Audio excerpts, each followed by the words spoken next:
प्रतिमा आजादी के महानायक को कृतज्ञ राष्ट्र की श्रद्धांजलि है। नेताजी सुभाष की ये प्रतिमा हमारी लोकतांत्रिक संस्थाओं, हमारे पीढ़ियों को राष्ट्रीय कर्तव्य का बोध कराएगी। आने वाली पीढ़ियों को, वर्तमान पीढ़ी को निरंतर प्रेरणा देती रहेगी। पराक्रम दिवस हर साल 23 जनवरी को नेताजी सुभाष चंद्र बोस की जयंती के अवसर पर मनाया जाता है। नेताजी ने आजाद हिंद फौज की स्थापना की थी। आजादी की लड़ाई में नेताजी का अभूतपूर्व योगदान रहा। साल 2021 में प्रधानमंत्री नरेंद्र मोदी ने इस दिन को पराक्रम दिवस के तौर पर मनाने का ऐलान किया था। नेताजी के पराक्रम को सम्मान और सराहने के लिए सरकार ने ये फैसला लिया था। तभी से इसे पराक्रम दिवस के तौर पर मनाया जाने लगा।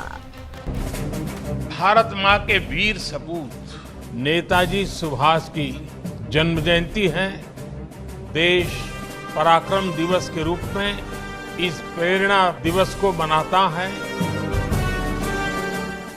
Netaji is a title emanating from the hearts of the millions for the Titanic.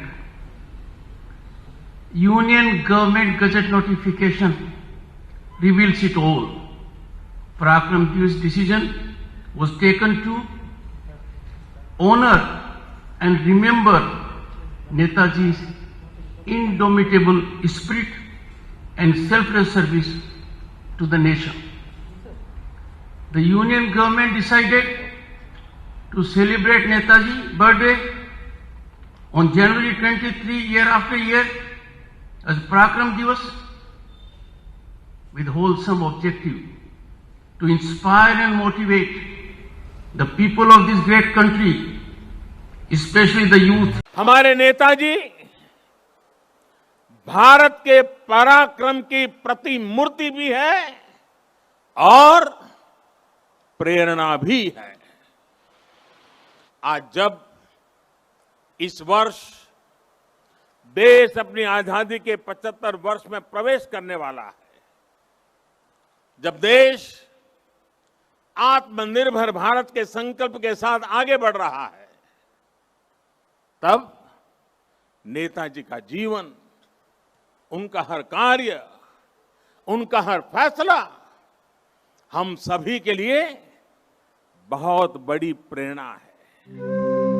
Subhash Chandra Bose का जन्म ओडिशा के कटक में 23 जनवरी 1897 में हुआ था। उनके पिता का नाम जानकी नाथ बोस और माता का नाम प्रभावती देवी था। नेताजी बेहद योग्य थे। उन्होंने 1920 में इंग्लैंड में सिविल सर्विस एग्जाम पास किया। इस परीक्षा में नेताजी का चौथा स्थान था, पर उन्होंने अपने रास्ते को बदल दिया। देश की आजादी के लिए उन्होंने पद त्याग कर आंदोलन में कूदने का फैसला लिया। आजादी के लिए नेताजी का नजरिया बड़ा साफ था।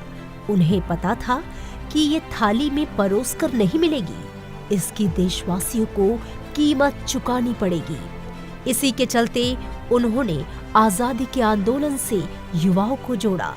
जय हिंद, तुम मुझे खून दो, मैं तुम्हें आजादी दूंगा, चलो दिल्ली जैसे नारे देकर उनका जोश बढ़ाया। उनके जैसे फौलादी इरादों वाले व्यक्तित्व के लिए असंभव कुछ भी नहीं था। उन्होंने विदेश में जाकर देश से बाहर रहने वाले भारतीयों की चेतना को झकझोरा।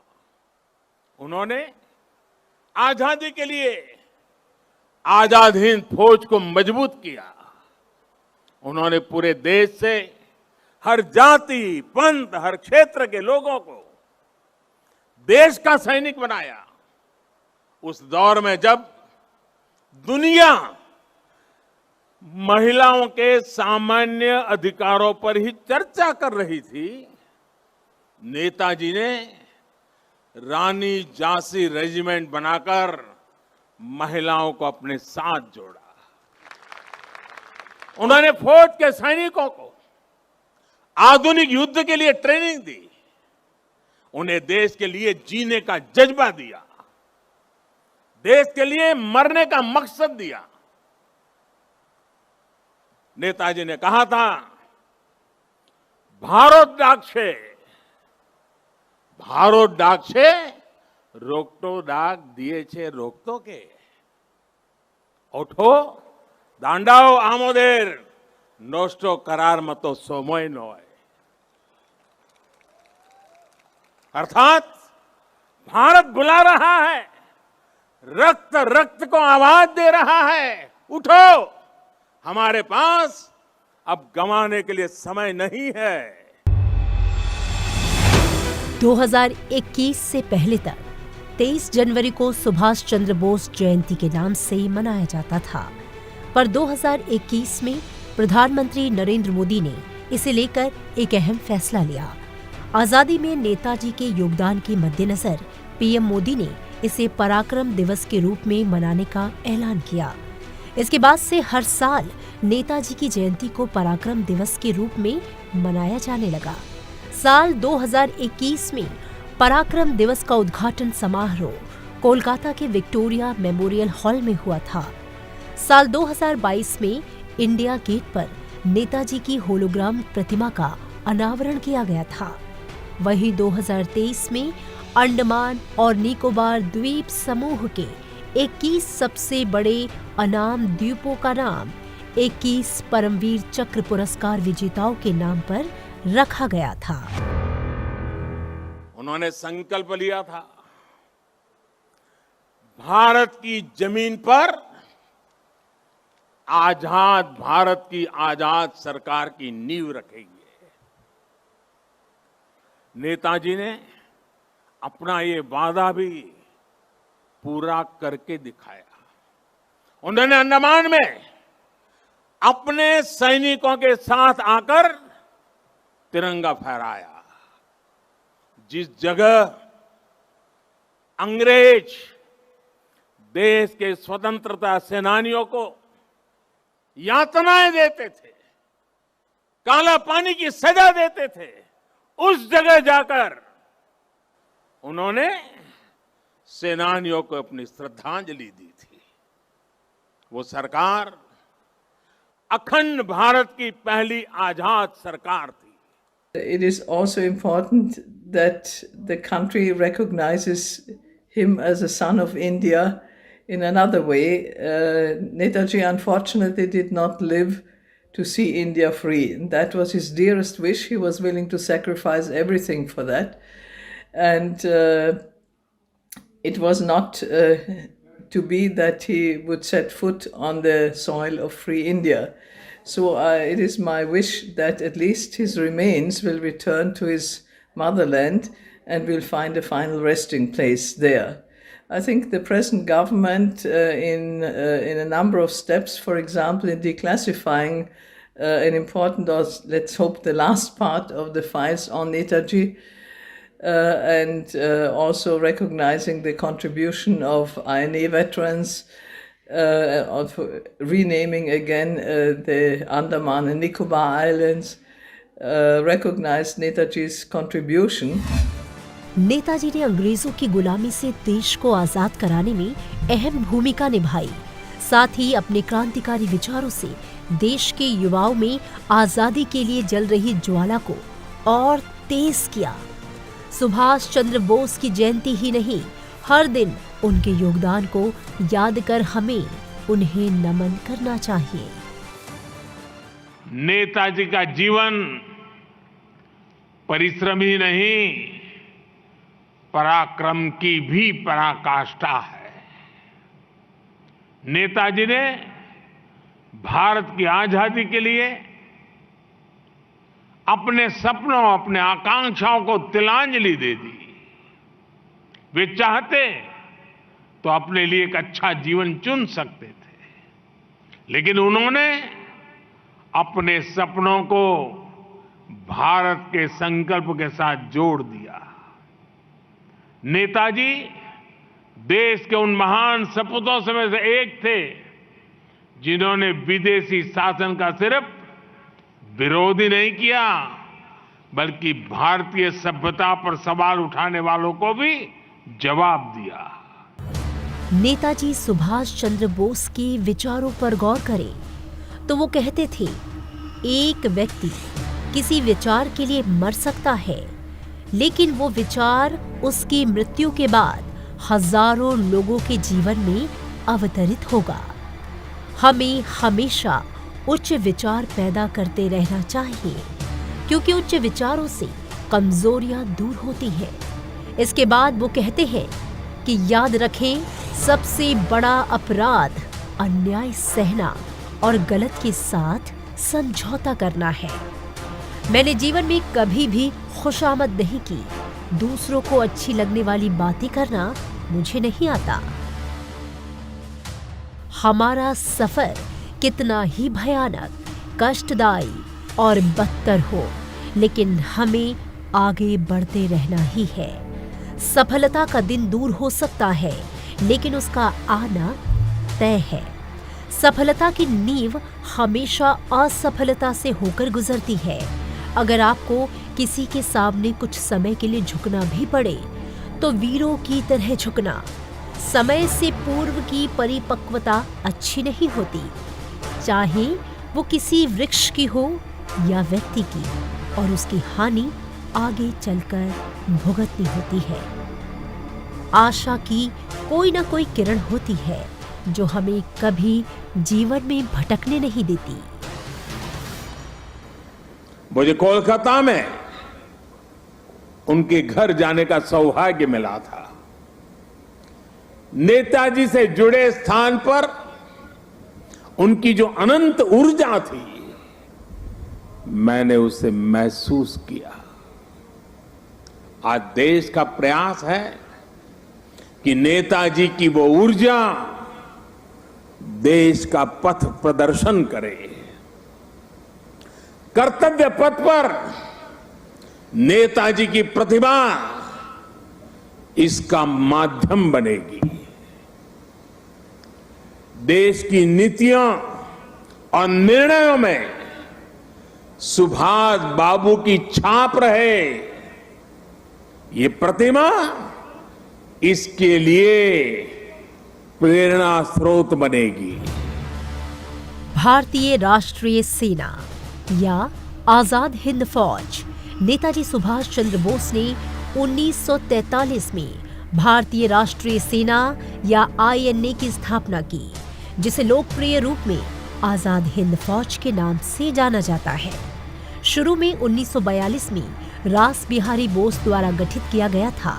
ऑपरेशन रोकने और अपने क्षेत्र में लौटने के ब्रिटिश निर्णय में आजाद हिंद फौज के हमले की महत्वपूर्ण भूमिका थी।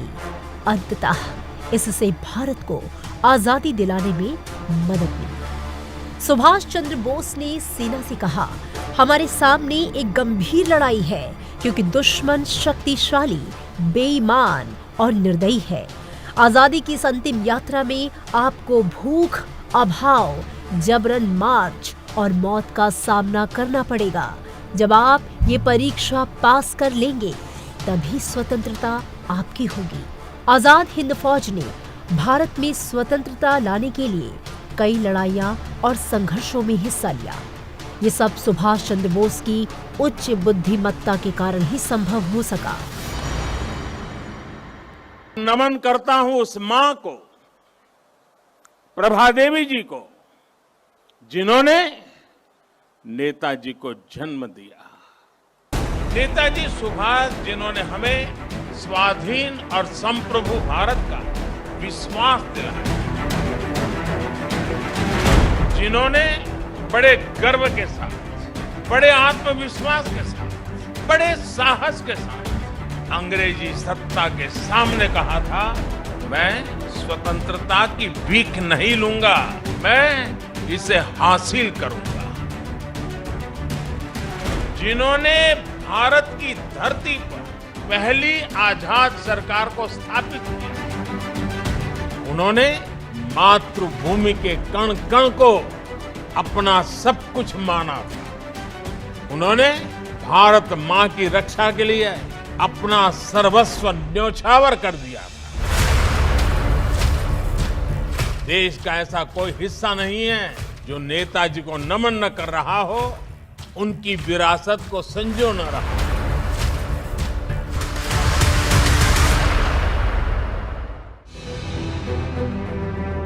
सुभाष चंद्र बोस उस असहयोग आंदोलन का हिस्सा बने जिसे गांधी जी ने शुरू किया था, जिसने भारतीय राष्ट्रीय कांग्रेस को अहिंसा में एक दुर्जेय शक्ति के रूप में बदल दिया था।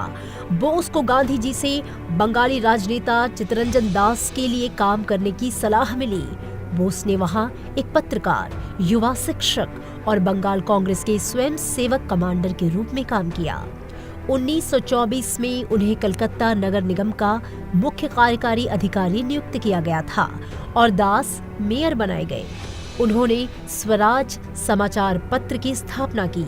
1927 में जेल से रिहा होने के बाद बोस जवाहरलाल नेहरू के साथ कांग्रेस पार्टी के महासचिव के रूप में शामिल हुए और उन्होंने आजादी के लिए काम किया। 1938 में भारतीय राष्ट्रीय कांग्रेस का अध्यक्ष पद जीतने के बाद उन्होंने एक राष्ट्रीय योजना परिषद की स्थापना की, जिसने एक व्यापक औद्योगिकीकरण रणनीति विकसित की। उनकी स्वीकार्यता ऐसी थी कि पूरा विश्व उन्हें नेता मानता था। उनमें साहस था, स्वाभिमान था, उनके पास विचार थे, विजन था, उनके नेतृत्व की क्षमता थी, नीतियां थी। नेताजी सुभाष कहा करते थे, भारत वो देश नहीं जो अपने गौरवमयी इतिहास को भुला दे। भारत का गौरवमयी इतिहास हर भारतीय के खून में है, उसकी परंपराओं में है। नेताजी सुभाष भारत की विरासत पर गर्व करते थे और भारत को जल्द से जल्द आधुनिक भी बनाना चाहते थे। सुभाष चंद्र बोस एक सोच थे जिसने देश की आजादी और युवाओं को एक नई राह दी। उनके विचार वो प्रेरणा बने जिस पर चलकर किसी भी नामुमकिन को मुमकिन बनाने का मादा रखा जा सकता है। उन्होंने कहा, इतिहास में कोई भी वास्तविक परिवर्तन चर्चाओं से कभी हासिल नहीं हुआ। राजनीतिक सौदेबाजी का रहस्य ये है कि आप जो हैं उससे अधिक मजबूत दिखें। यदि संघर्ष ना हो, यदि जोखिम ना उठाया जाए तो जीवन अपना आधा हित खो देता है। एक व्यक्ति किसी विचार के लिए मर सकता है, लेकिन वो विचार उसकी मृत्यु के बाद हजारों जिंदगियों में अवतरित होगा। जो सैनिक हमेशा अपने राष्ट्र के प्रति वफादार रहते हैं, जो अपने जीवन का बलिदान देने के लिए तैयार रहते हैं, वो हमेशा अजेय अमर होते हैं। जब हम खड़े होते हैं तो आजाद हिंद फौज को ग्रेनाइट की दीवार की तरह होना पड़ता है। जब हम मार्च करते हैं, आजाद हिंद फौज को स्टीमर की तरह बनना होगा। आदमी, पैसा और सामग्री अपने आप में जीत या स्वतंत्रता नहीं ला सकते। हमारे पास होना ही चाहिए प्रेरणा शक्ति, जो हमें बहादुर कार्यों और वीरतापूर्ण कारनामों के लिए प्रेरित करेगी। आज हमारी केवल एक ही इच्छा होनी चाहिए, मरने की इच्छा, ताकि भारत जीवित रह सके। सामना करने की इच्छा, शहीद की मृत्यु, ताकि शहीद के खून से आजादी का मार्ग प्रशस्त हो सके। ये हमारा कर्तव्य है कि हम अपनी स्वतंत्रता की कीमत अपने खून से चुकाएं। जिस स्वतंत्रता को हम अपने त्याग और परिश्रम से प्राप्त करेंगे, उसे हम अपनी शक्ति से सुरक्षित रख सकेंगे।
संसद टीवी के और भी प्रोग्राम्स देखने के लिए सब्सक्राइब करें हमारा YouTube चैनल और हाँ, इन्हें लाइक और शेयर करना ना भूलें।